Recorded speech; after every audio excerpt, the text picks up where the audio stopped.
cette question, comment protéger efficacement ces données personnelles sur Internet? On se pose cette question puisque Mounir Majoubi, hier sur l'antenne de CNews, au micro de Jean-Pierre Elkabbach, a annoncé qu'il y avait eu une cyberattaque de grande ampleur. Nous sommes avec France Imbervière. Bonjour, vous êtes Bonjour. le PDG d'Ubecom. C'est une agence spécialisée en protection des données.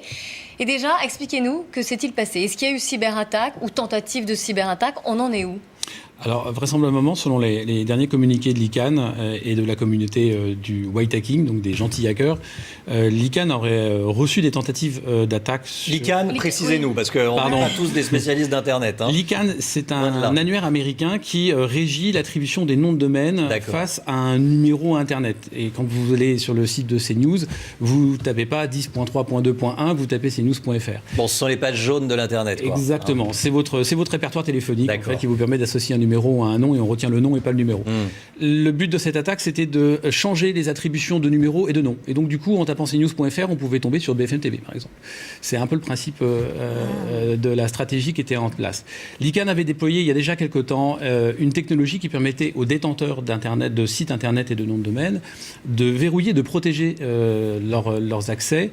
Et ça s'appelle le DNSSEC, ça s'appelle Domain Name Server, donc attribution du nom de domaine sécurisé.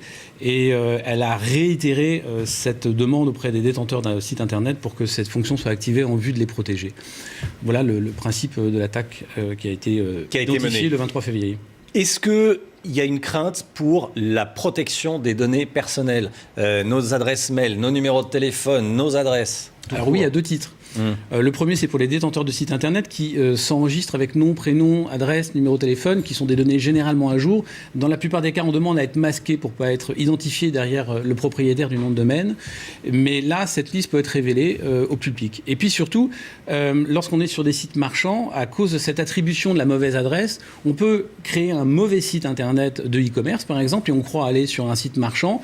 Et là, on va faire son panier, on va saisir ses données bancaires, et en fait, on est sur un faux site qui ressemble comme deux gouttes d'eau au vrai, et c'est là où nos données nominatives, et puis en particulier nos données bancaires, peuvent être usurpées. Alors, quelques règles simples à adopter pour se protéger. Dites-nous tout. Toujours vérifier qu'on a bien un petit cadenas en haut à gauche avec HTTPS dans sa barre lorsque vous saisissez un site Internet. Si on est sur un faux site, il n'y a pas ce petit cadenas? Normalement, non, mais les choses évoluent rapidement. Donc, pour le moment, dans 99% des cas, lorsque vous avez le cadenas, vous êtes relativement bien protégé. Première règle. Et puis, évitez, avec vos téléphones mobiles, de vous connecter sur des sites dans lesquels vous allez mettre vos identifiants, comme votre adresse email, par exemple, ou vos données bancaires, en vous connectant à des Wi-Fi publics. Ça, c'est assez important. Utilisez des VPN. Ça s'appelle Virtual Private Network. C'est un petit logiciel qui s'installe et qui ne bouge plus, mais qui chiffre vos transactions sur le Wi-Fi public et qui va éviter d'être usurpé par ce qu'on appelle les brouteurs, donc des hackers qui vont écouter les transactions qui vont se passer sur ces bornes. Merci beaucoup, France Imbervière, d'être venu nous apporter vos lumières et nous donner ces quelques conseils.